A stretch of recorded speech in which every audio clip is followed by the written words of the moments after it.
you're cheesy. Yeah. I probably shouldn't have said that. No. All good.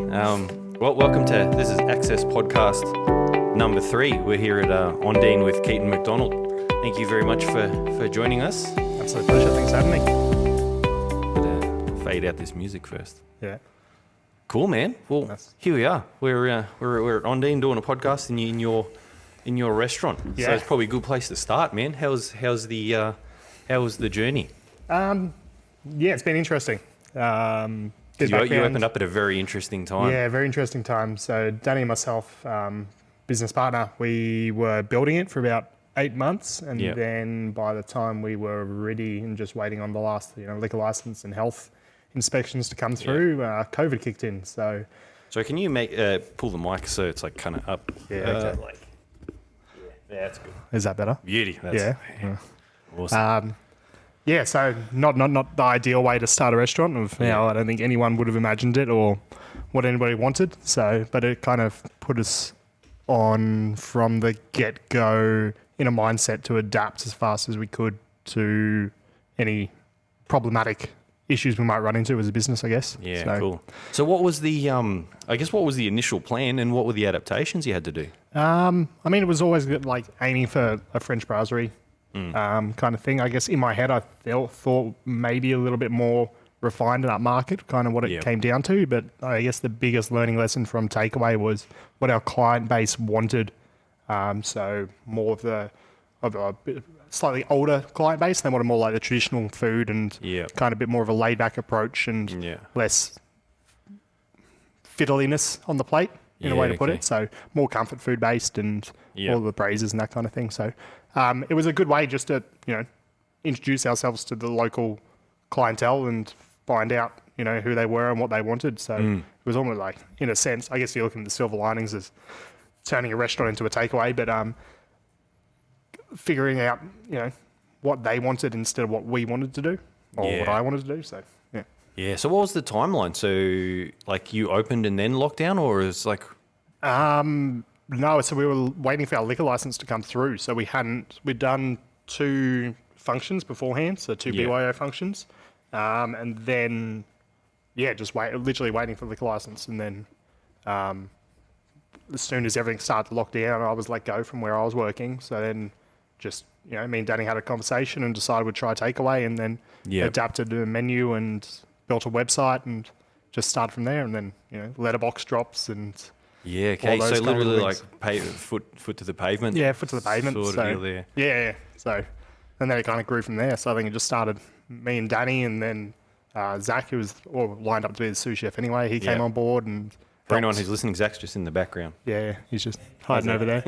He's looking at the catering stuff at the moment, poor guy. So, and then he came on board, and then it continued to grow. And then we brought on a couple of delivery people who were kind of lined up for a job as well to do the deliveries. And then, so by the time we did open up as a restaurant, we kind of had that team who had been working together through the hardships, I guess, and then kind of a bit of bonding and that kind of thing. So, yeah, cool. Yeah. So what were the main lessons out of the, I guess, the strange times, with the takeaways and all that sort of stuff? Just always like stay open. Not open, but then open to different concepts and different things that can happen. And I guess, for me, it was what you want isn't always right.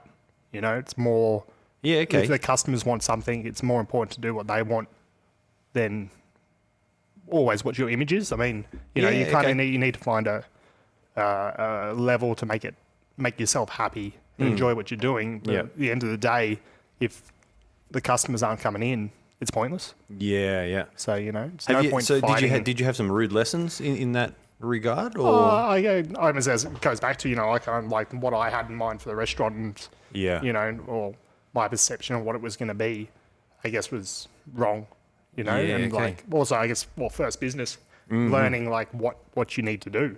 It's like sometimes you need to make sacrifices of, not always standard, but, sometimes the food I might want to do might kill all my staff because it's going to be that demanding. It's not ideal. So, it's more, at the end of the day, it's more important that the restaurant continues to run because otherwise.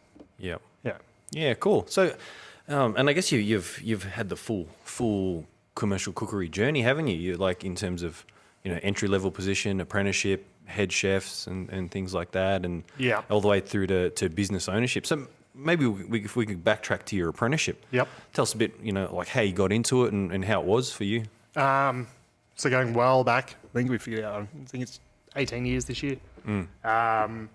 Started off, I was in the first of the SNAPS classes. So that was a student new apprenticeship scheme, which then turned into the vocational training and ASBA. The very first class I did that. So that was year 11, year 12, 1 day a week at TAFE and 2 days on the job while still going to college. So that was like kind of rolled into your first year apprenticeship. And then, which is Erindale Vikings. Where I was already working as a waiter. So I think I was doing 4 days as a waiter, 2 days in the kitchen and 1 day at TAFE. So just a sucker for punishment, really. So there until my third year, and then left and worked with Peter Smee, who was at Hill Station in Hume at the time. Which doesn't exist anymore, unfortunately. What vintage is that? It's like early 2000s or mid 2000s? It would be. A long time ago. 2004, I think. 2003, 2004. So I think I was there with him in like 2006 or 7.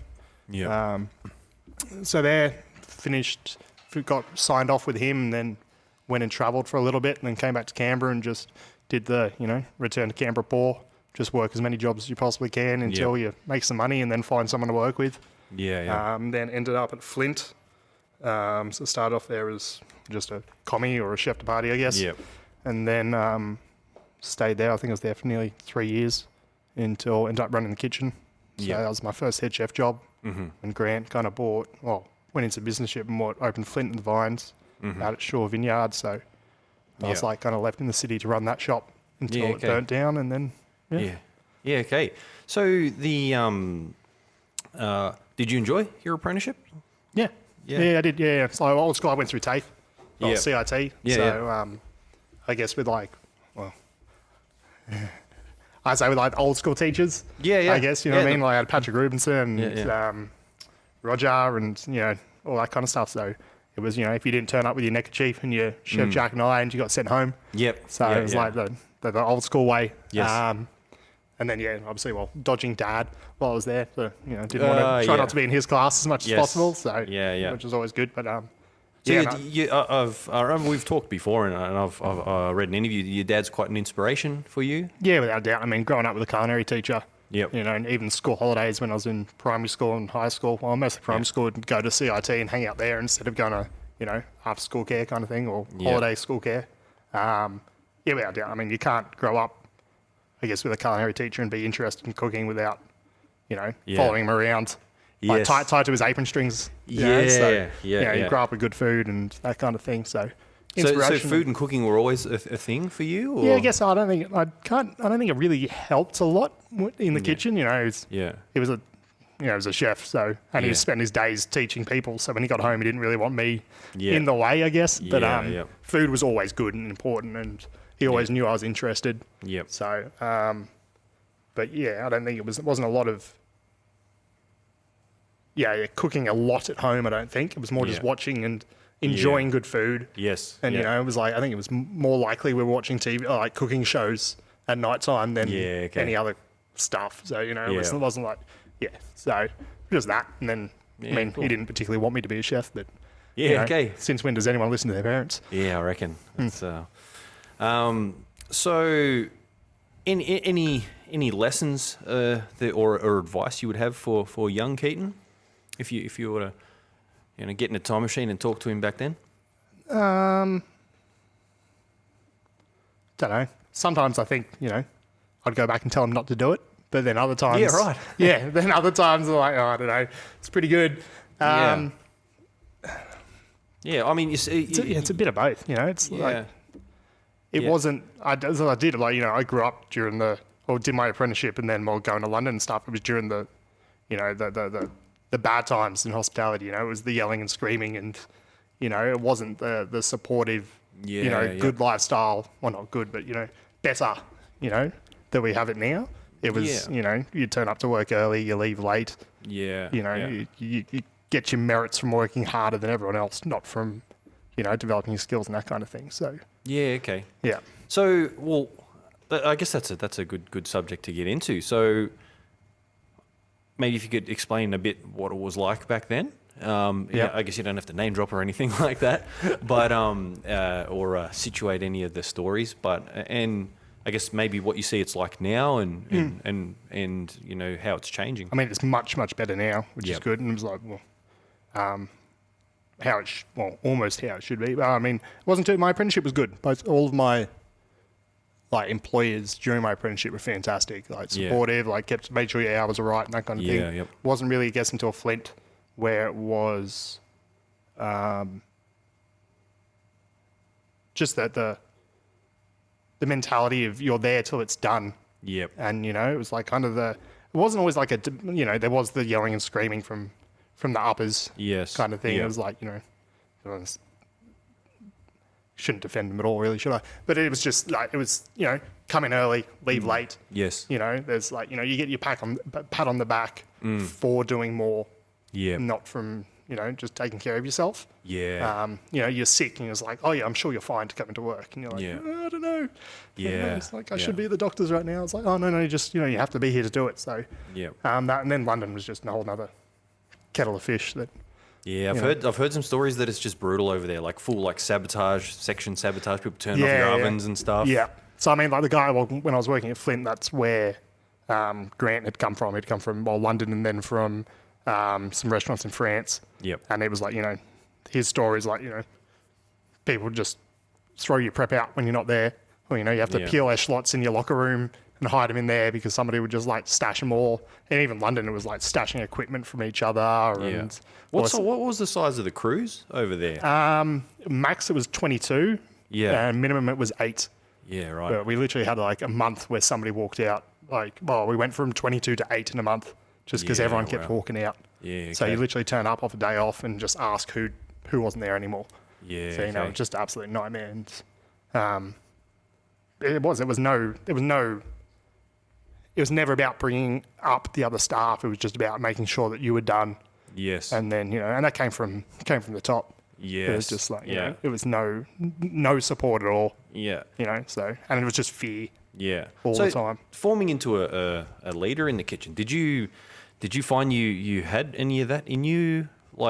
Oh, yeah. Well, after I came back from London, yeah, definitely. Yeah. It was just, I guess it was I'd spent, a good 6 years. Oh, no, probably not that long. Probably about 3-4 years of just that constant, overlying pressure. And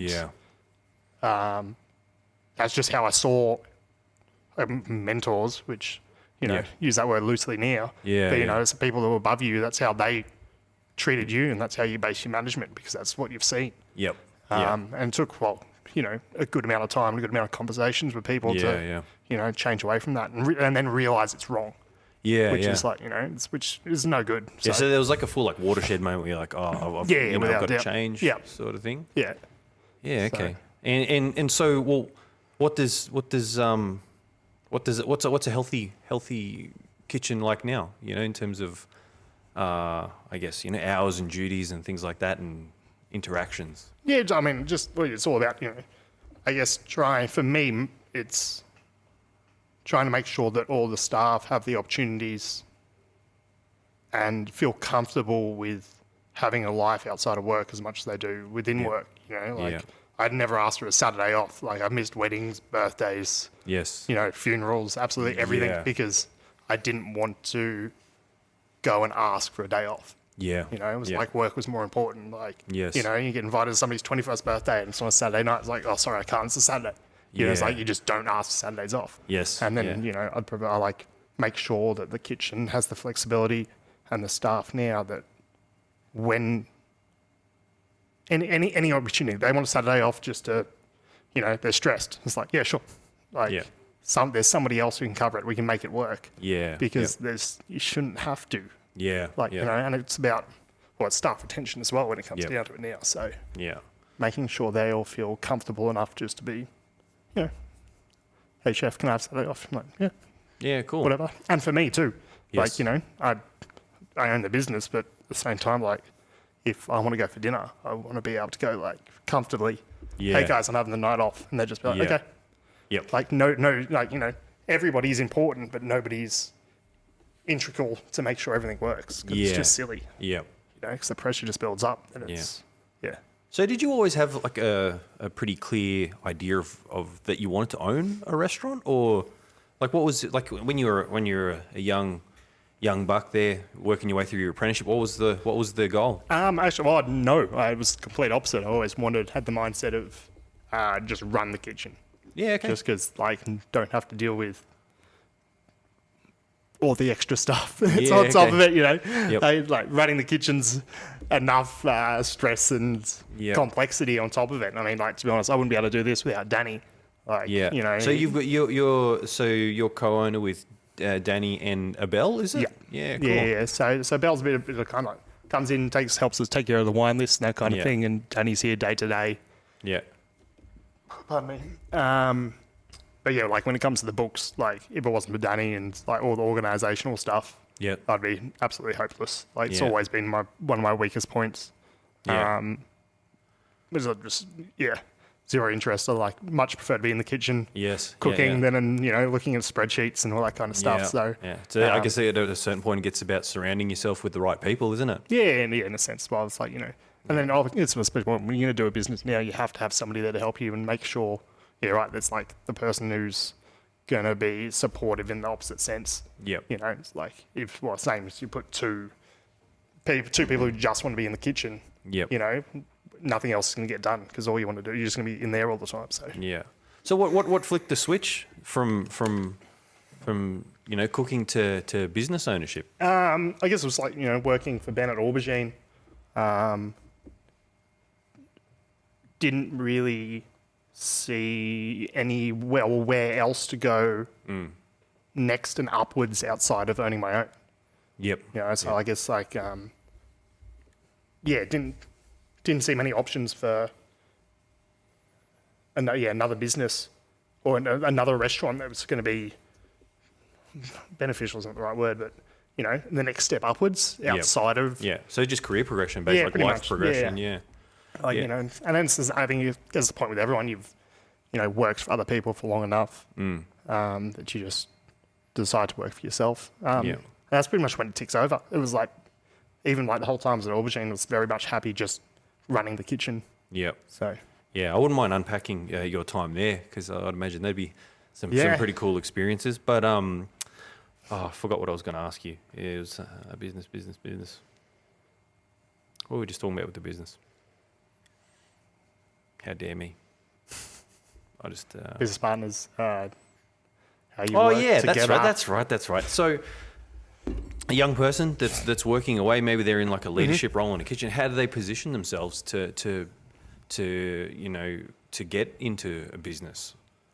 I mean, not asking specific details, but if someone came to you, well, what do I do? Like, I know. It's an interesting one as well because I guess the same thing is like until Danny approached me and asked me if I wanted to do it, I was kind of looking for that answer the whole time, I guess, but not actively. I was just kind of not expecting, but just thinking the only way it would work is just somebody with money would appear out of nowhere and be like, "Hey, I'm going to give you this money. You can open a restaurant," which is just silly because I'm just I'll be even more unprepared that way than I would have been anyway.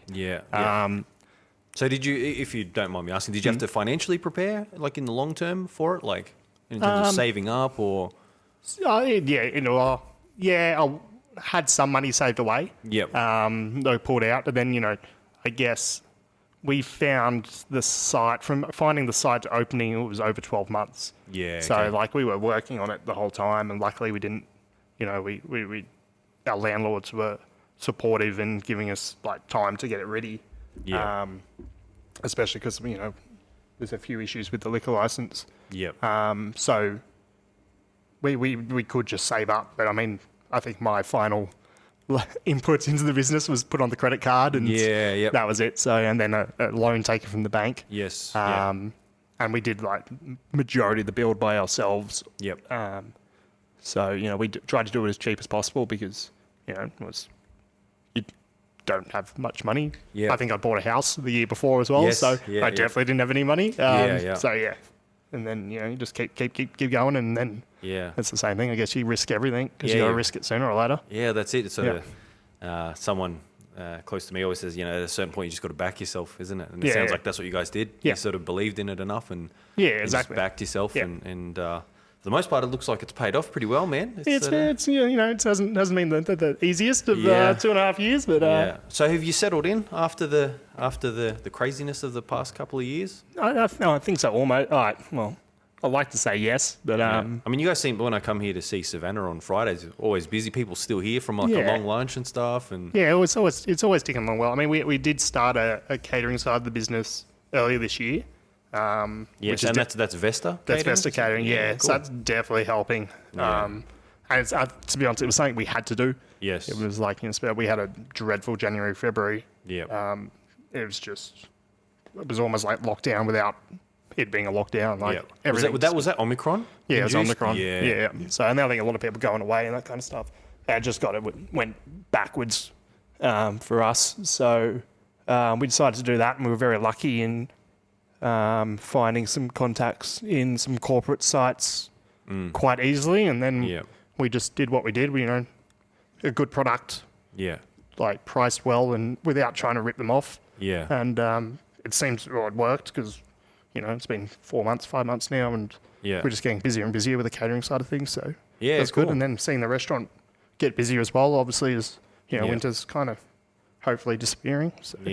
Yeah, and so with the catering, does that sort of integrate well with the rest of the business? It sort of can piggyback off the menu and things like that. That's what we tried to do that. It's a bit of both, especially with corporates. I guess with a more limited menu like we run now, after they've had it a couple of times, they want something different. So we try to keep it small, and it just continually grows larger and larger. Yes. And after they've had things once, the different group will be like, "Oh, we want that." So so that started off with just me and Danny running it, but then Zach came back, and he's now the, I guess, I don't know what his position is technically, catering chef, cuisine. Catering director of catering. Director of catering. It's because Zach was part of the opening crew.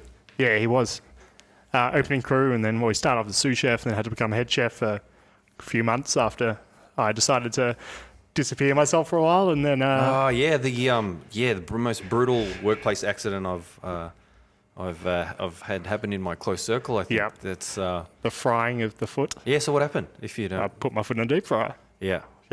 So what do you mean? Listen out of that. Yeah, don't put your foot in a deep fryer at all ever. Don't stand on stoves to clean the hoods. Yeah. You don't want to. Yeah. No, terrible. So when did Zach get back? Well, I don't know. He doesn't remember either. He was gone. It was gone for like 4 months, and he's been back for 3 months. So yeah. So it was So it was perfect time and excellent. Almost for both of us, and left, and his job didn't work out very well, and we were desperate for someone because the catering did grow that fast. It was just me and Danny doing it. And then it was almost like ready, steady cook every morning. You come in and just like look at your run sheet and throw things together. And by the time you finished, then cleaned everything up, the rest of the team's walking in, and then you've got a whole nother day to go getting them through. So, but as I said, it was like, it's what we had to do. Mm-hmm. So, it's like just adapt and just keep going. So, yeah, cool. And you guys still doing the pre-mades? Yeah, still doing the pre-mades. Just ticking along okay. So I think we're just over in, we're just Deakin IGA, Aidensley IGA, and then a few into the French Flair bottle shop over in Monica. Yeah. So it's just it's only about 20, 30 of each a week. Yep. But it's just like ticks along nicely, and it's a good little marketing thing on the side. Well, I think a lot of people just buy them consistently, but if we're feeding the same people again and again, it's fine. Yeah, cool. Maybe if we could go through your, you've I guess the different head chef roles that you've been in, and you've enjoyed a bit of, critical success in those places. So maybe Pulp Kitchen, if you could reflect on Pulp Kitchen. I was actually talking to Adam Hazelton this morning. Yes. But so you sort of worked in that place, and you got it. From what I understand, you got a chef's hat. Yes. And that sort of thing. What was that like? Because that was that was pretty good. success when you're quite young. And yeah, so that was just post London. So pretty much was over in London, then came back. As I, well, how I became good mates with Danny because he was the owner.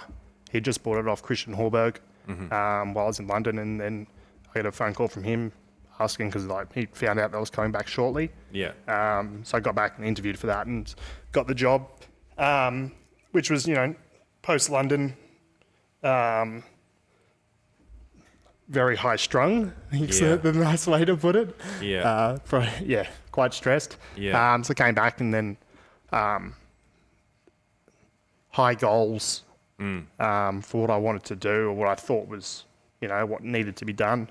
Yeah. I was there for just over 2 years and then, a couple of very good reviews locally, and then Terry Jurek came down and we got a review from him in the Sydney Morning Herald's. I got the first chef hat, and then a few other ones as well. So it was all, it was good, but it was still like sticking to the, I was in charge and I was still pushing too hard and making everyone else work too hard and not, okay. So that's sort of the main. Is that the sort of main reflection or main lesson you get out of that place? Or yeah, I think yeah, probably. It was just like I guess is what it comes back to when I say I had these goals or these ideas for here at Ondine that I couldn't edit myself.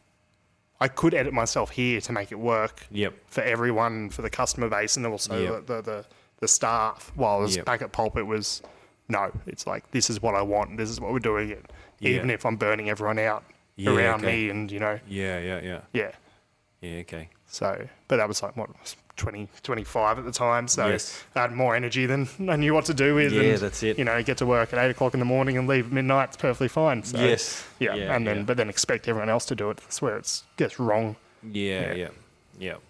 So Aubergine. Yes. What was that like? So you were there for 2 years? 3 years in the end. 3 years. Yeah, right. That went quick, didn't it? Yeah. So after I left Pulp, went over. Dixie, my wife, wanted to go work in the US. So I worked out in the US for a year and then came back, same thing, just came back poor, so spent a bit of time around everywhere. Then caught up with a beer with Ben, and he ended up talking to me afterwards, like when Dave was leaving, who's now at Temperata, or the owner of Temperata, asking me if I wanted to come in as head chef. So, obviously jumped at the opportunity because I wasn't really fully employed or anywhere. And it was fantastic. Like probably where I finally learnt to calm down. I think after a few stern... So how'd that happen? A few stern conversations with Ben. It's like just not how we do it here. It's like you need to learn. You need to know. It's like that was it. It was just a big no. So, which is great. I'm so thankful that he did. Cause was that in your time when he stopped doing lunches? No, it was a bit before. So I think they were still open 6 days. Just closed Sundays. So we'd only do 5 day weeks, but no lunches unless it was special events. So it was just. So you'd already sort of walked into that culture where they were sort of leaning more towards the life balance. So I think especially Ben. I think just had his first daughter. First child, and Chloe. So he was looking for, a bit more balanced lifestyle and that kind of thing. But we had a fantastic team when I started. Absolutely brilliant. So we're still pushing, but within a sensible, structure. And it was like, definitely like, as soon as anybody did, kind of step out of line or I started upsetting people, there was, same thing. It was like, pulled aside. It was like, you're doing this again. You need to, be more respectful for everyone and make sure you grow people instead of trying to, throw your weight around on top of them. So, which is, good, which is excellent. So, it's what was it like being like, what was the, like, not, how do they do it? But like, a place that has standards like that and consistency like that for like a decade. Yep. Like mental. Like what was the what was the what do you reckon the secret sauce was with that? Like, I think it's like as you said before, just surround yourself with people better than you, or as good, like as good as you, or that bring good things to the place. Yeah. You always want to have, you have to have a certain like group of staff members who will maintain that without. You can have. I mean, you want the majority of your staff to strive for the best as they can. Well, not it was like to try to make it the best they can. As soon as you've got, you can have one, like, I guess, weaker staff members that you can mentor up to that, and then you hold them accountable. But kind of everyone else, you want them to be striving to make things better at all times. So which when it comes down to staffing is. I guess half luck that you end up with a good team, and half, having a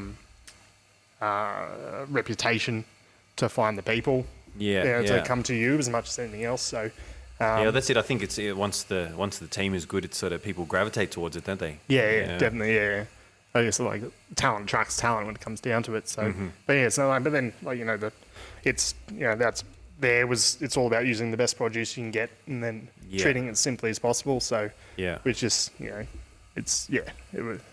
was a very good place. Well, I can say it was. So it's only got eight services left. So and you're going there for dinner tonight with the crew, tonight, hey? Yeah. Cool. So have they all been? Or no. So none of them's been yet. So that's going to be pretty mad. Yeah. So we're closing the restaurant for this evening, so I can take them all there because I reckon I got taken there by Ben Cridland, who's the owner of Arendelle Vikings restaurant.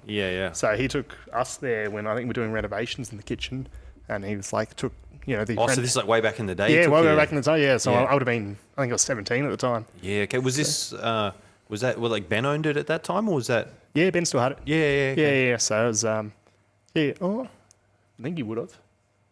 Maybe just. Yeah. I mean, 2 or 3 years into my apprenticeship, so maybe just taking it over. So Ben, the restaurant was closed, like the rare time that Arendelle Vikings restaurant was closed. He took us there, and for me it was just you're seeing that where you grow up with club food or cooking club food, and you sit down in a restaurant like Aubergine and eat dinner. It's kind of So it's just something that I wanted to do for my team before, it's probably the only opportunity. They're apprentices, most of them. They haven't got the disposable income to go. So they can be incredibly formative, those first fine dining experiences, can't they? Like I remember I went to Key for lunch, and when I'd been cooking like 2 or 3 months, and I had the chocolate cake where they poured the ganache on the top. And then same with Rockpool. Went to Rockpool when I was on George Street, and it was like the full Big Digger station. I remember I left so full and so drunk, but it was like the service was so amazing, and it was like it just shaped like my outlook for everything. It was super cool. I mean, we've got like a 16-year-old and a 17-year-old and a 21-year-old in the kitchen. They haven't had the opportunity. It's like very rarely. If you're going to become a chef, I doubt you've had the most economically backed up ringing, so you probably haven't been taken to these type of restaurants. So it should be really cool. I'm looking forward to seeing their reactions and that kind of thing. So, and hopefully, it's just part of the learning experience, right? It's like, I was taken when I was young, and it helped, and got me interested in like the finer dining cookbooks and all that kind of thing. I mean, maybe without that, it might not have happened. Maybe I would have just stayed in clubs. But I must say that's one thing I noticed of you. You're nerd's the wrong word, but like you really like geek out. You geek out on books. Like you got the cool like the Mother Sauce shirt and stuff like that. So I don't know if it's part of like upbringing with a culinary teacher. Or just I think it is like it's a different type of nerdery. It's just like it's what it's the same thing. It's I guess certain kitchens. I guess well, it definitely started at Flint. Having, I guess, Grant, having him, he'd worked at, a couple of 3-star Michelin restaurants, and like Trois Gros and wherever else he'd worked. Had just having the conversations with him about certain things, then, you go get interested in them, or, it's like, just moves along. When that was all going on was when all molecular was big, so then like Googling up and like learning about all your hydrocolates and, and doing all that stuff, so it's just like, there's these different techniques that you were trying to learn and understand, which then, you just... Did you get into the molecular at all? Oh, bits and pieces, but nothing, stayed well away from spheres. Yeah. Yeah, it weirded me out. I think I had one at a restaurant. It wasn't the nicest of experiences. I didn't really go out. But I mean, like, you know, all the agar gels and, you know, the jelly sheets. Yes. I mean, we did in London, we did a bit of it. Lots of jelly sheets and agar gels. And a few other things. But, you know, in a approach that it made sense. Like, you know, if the flavour didn't carry through, it didn't do it. You know, it was like, I guess that was one of the best things about London. It was not trying to be modern, but trying to use modern approaches too. But when it came down to it, flavour's not there. Like, all our sauces were made properly, like reduced a la minute. It's just, even sous vide was used as little as possible. So, because I think you and I probably both came up through the popularization of sous vide. It's a bit full on. It was all Thomas Keller's fault, I reckon. Under pressure. Under pressure. Fantastic cookbook. But I mean, it was probably a period of, I think, I went off and bought my own immersion circulator while I was at Pulp, and nearly every single protein outside of the steaks would go running through. Time you would have had to buy like a Polyscience one or something. Yeah, Polyscience. Brutal. Because they were a lot. They're like as much as like a laptop or a computer or something. Pretty much, yeah. Yeah, brutal. I wanted a Vitamix blender. Yes. And, you know, Danny didn't have the money, so I went off and bought it myself. You know, kept a couple of paychecks. And that's what you do, isn't it? It's I remember me and my mates, like, stuff we go and buy. I was living with the guy I started my apprenticeship with, and we went off and bought a giant stock pot, and on the weekends we make stocks. And, look how clear it is, man. And, it's so thick, man. Yeah. When's the same again? You know, you meet the people who are just as interested, and you go out for beers and you spend your whole time talking about food instead of, I don't know, well, whatever other people talk about. Yeah. I guess, like, what was my brother be about music or, something like that. So, Just like, have you seen what this chef's doing? Have you got this book? Have you tried this technique, et cetera, et cetera? So book-wise, you showed me a really cool, was it Claire Smith? Yeah, Claire Smythe's new one, Core. Her new book, gorgeous awesome. Book. So any book recommendations for anyone that's listening? What level of cooking? I have a vast collection of cookbooks. Say you've got a new apprentice in your kitchen and they're like, I don't read cookbooks. Yep. What would you? Ooh.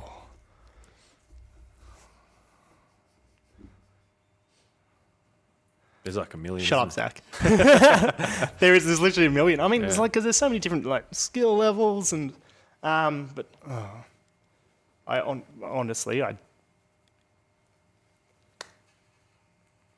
Lestromonique. Yep. Yeah. Lucas Stromonique, sorry. Yeah. That's what I was thinking. Yeah, that's like, probably what I'd recommend too. Yeah, it is like... Particularly if you can get the older ones with like the really cool old school pictures in them and stuff. They're I think I've got a 40s, a 50s, a 60s, and an 80s version, Yeah, where are we? as part of the collection. So I think two are Dad's, technically, but they're now mine. Yeah. Yeah, so...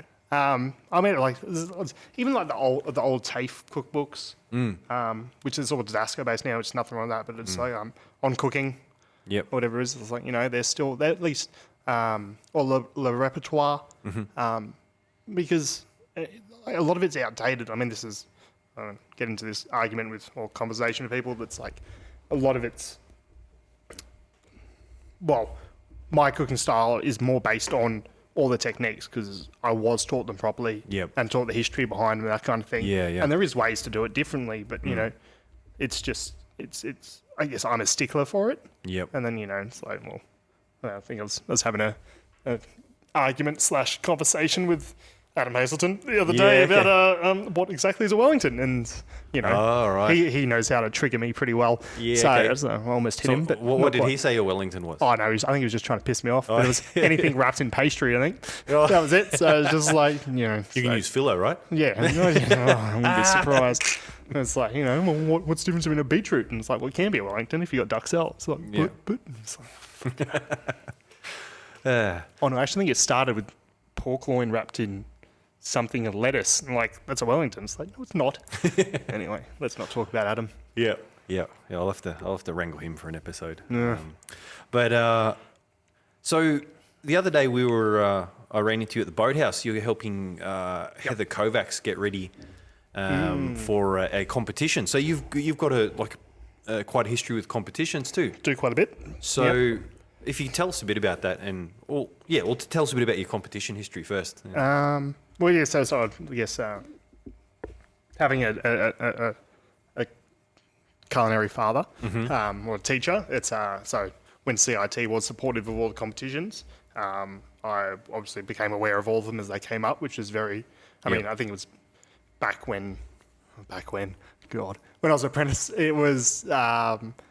There was very good turnouts to all the competitions. I mean, restaurant caterers probably had, 10 or 15 per year level versus, I think. Yeah, right. Yeah. So it was every month or something? No. So it was like yearly. Yeah. But, you'd have literally like 10 first years or 15 first years. Right. Yes. 10 second years, 10 third years. Yeah. Versus I guess recently it's been one person shows up or two people shows up. So there's just no, I don't know, support or.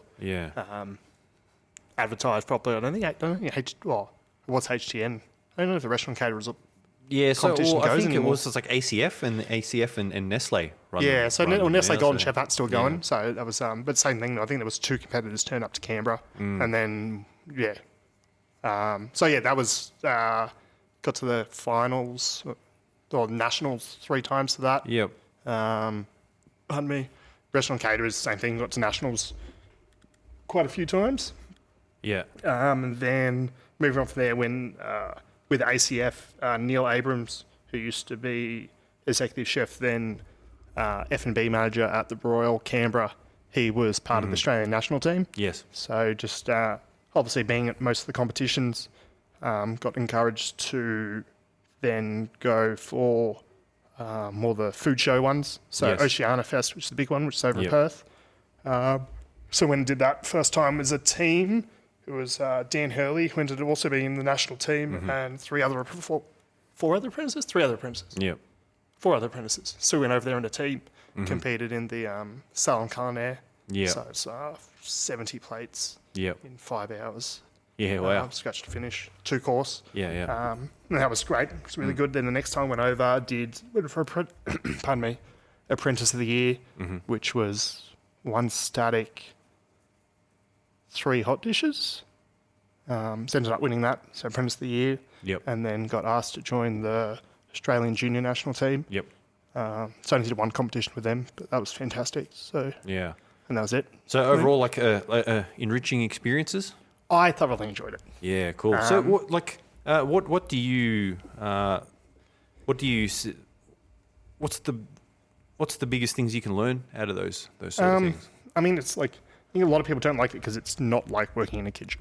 Yeah. It's very much more, I mean, you've got nearly as many points to lose on cleanliness and organisation as you do on taste. Yeah. So, a lot of people who do it the first time and get scored low on their cleanliness and preparation skills kind of lose respect for it in the sense. Like, it's like, well, my food tasted better than everyone else's, but they lost because, they I don't know, used their one cloth to wipe a board instead of, doing the right thing.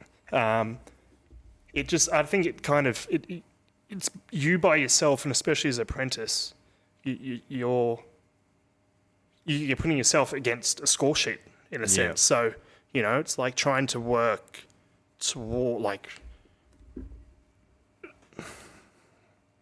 as clean as you possibly can, as organised as you possibly can, which most apprentices dreadful at. I mean, I guess actually when I was in a commercial kitchen, I was, just as messy, as dirty as everyone else. But then when you walk into the competition kitchen, it's very different. And then you slowly start to progress that into your work style as well. Yeah, I was just about to ask you, did it filter back into work? Yeah, without a doubt. So it's, just the little habits start ticking over. Yeah, because that's one thing. Like I never competed, but the one thing I have observed when I've been at the competitions, it's like there's real value in going live without a net, without your chef saying do this, do that, and you see people that work in really good places. They're very competent, but then in the context of that competition, sometimes they melt. And I think there's just massive lessons and massive growth. For sure. From that sort of thing. You know? As I was saying, like challenging yourself, and it's like, I mean, it's like the same thing as you're an apprentice, as your first or second year, you're not really doing much cooking, right? You're just on larder doing that. Unless you're cooking at home, you're not cooking protein or anything like that. So it can be like the rare opportunity that some of them get to do that if they're not in, in certain kitchens or You know, even if you come from the more, you know, the better kitchens, the more fine diner ones, you don't cook anything. You know, your job's to pick herbs and put it on a plate. So, or, you know, arrange flowers. Yeah. So, I thoroughly enjoyed it. And it was like, you know, stress, pressure thing, striving. It's great to meet people. Like, even when it's apprenticeship, quite like you get job offers from people seeing you, where you're working. And, you know, it's just, it's good. Yeah, cool. So you recommend? So personally, but it's for certain people, like, you know. Yeah. So, you know, if someone's curious to, you know, to compete, where can they go, or where was the first where would be the first place you'd look?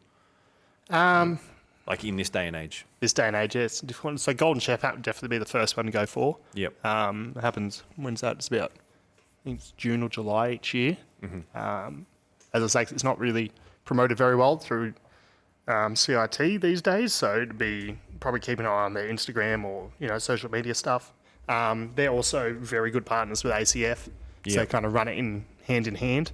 So, you know, even looking for your local Australian Culinary Federation representatives to find out where it is. Then the other big ones are, you know, the Salon Culinaires, which are at the food festivals. I think Melbourne Fine Foods was on last week.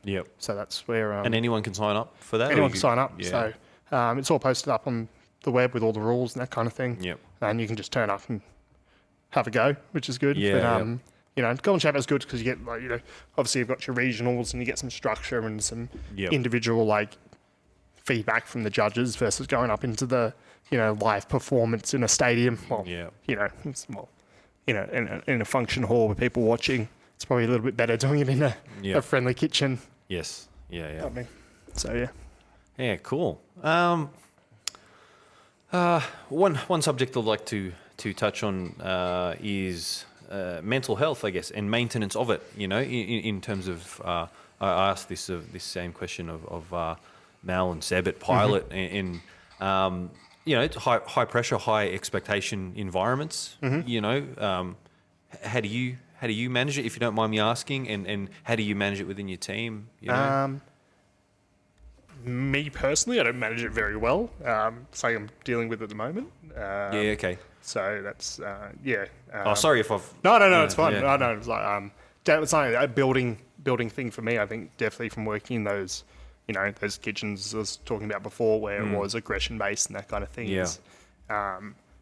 The pressure's just kind of, you know, built over the years, that now it's finally old enough to realise it's an issue and need to do something about it.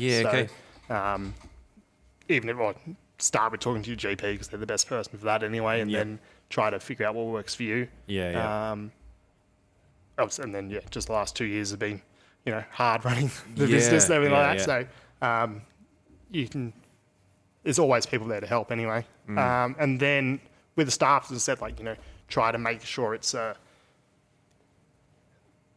environment it's just as important to have a life as it is, you know, to be at work. Well, of course it is, but, you know, having to say that kind of just shows how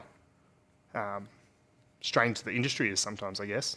That, you know, that has to be a proven point to be brought up. So, you know, just try to, you know, be there, support everyone, and you know, do that. And I guess, the thing of my age group is, you know, how do you deal with it? Did you go out and have beers afterwards and then write yourself off and then turn up to work the next week and nothing's better, apart from the fact that you went out and had a bunch of beers over the weekend? So, just try to move away from that. So And I know you train at the gym and stuff. I'm trying to go back as well, which is you know, part of because the aubergine crew had like a gym routine. Yeah, for we a while, did. So it was, I think, Ben's knees were getting sore and I was just sore all over anyway. So we'd been talking about going to the gym, and then finally Ben found a personal trainer, so we'd go once a week. Oh no, we wouldn't go 3 times a week. So go see a PT, and that was mostly we do lots of stability and, you know, that kind of work. It wasn't just about lifting weights. It was more about trying to get our joints moving and that kind of stuff, flexibility, stability work. So that was fantastic. So but trying to get back to that, which is the same thing. It's like it's good. It's also, I mean, you're hanging out with work people, but it's in a I guess, a out of work environment, and you're all trying to do something better for yourself. Yep. So it's still packed full of banter and shit talk, but you're there for good reasons. Yes. It's better than going to the pub and working out different muscles. Yes. Yeah. Cool. Well, man, I think that's I think that's about it for me. Is there anything you would like to put forward in terms of what's going on with Ondine and things like that? Come in for dinner tomorrow. No, well, we're booked out tomorrow, so I wouldn't come in tomorrow. You can try. Come in on Friday because we got heaps of tables left on Friday. No. Well, really. what are some reasons to be positive about being a chef and I mean, I guess. Let's talk about some good stuff. Some good stuff. I mean, it's all been good stuff. It's I think it's there's if you love it, even if you don't love it, it's about giving to other people. I think it's I don't know. Sometimes it feels like hospitality's moved away from the actual being hospitable to people. It's like when it comes down to it, it's what we get to do. We get to be there and make people's birthdays better, make people's anniversaries better. Like there's so many memories that are just created. Well, around food or around restaurants, that kind of thing. That sometimes I think we forget that. Yeah. And it's like it's. I guess it's one of the the best part of the industry. It's like you can make people's evenings. Yes, you can apparently also destroy them if you want to get into that kind of side of things. But because I have noticed you've got a very intimate relationship with your customers, at least the ones that are here on a Friday at 2:00. Yeah, so it's like lots of regulars. They're just super casual. They're like always excited to see you. You're bringing food out to them and things like that. So which I think, as I said, it's like we take away and like growing from that being, we try not to rely too much on like social media and advertising ourselves. It's just trying to grow a client base organically and through good experiences, that kind of thing. So as it grows, if you see them a couple of times, they're always going to appreciate the chef coming out and saying hello, and then you come see them every week, ask how their week is. If it gets not even a bit of a routine, but it's nice knowing who people are and why they're around, kind of thing. So but it's like we do very lucky for our Friday and Saturday regulars. And then it's just throughout the week as well. So, because it's all well and good having your busy periods, but when it's quiet and you've still got those regulars coming in week out, they're the ones that keep the restaurant running. So yeah. And so you glad you got into business, you reckon? Yeah.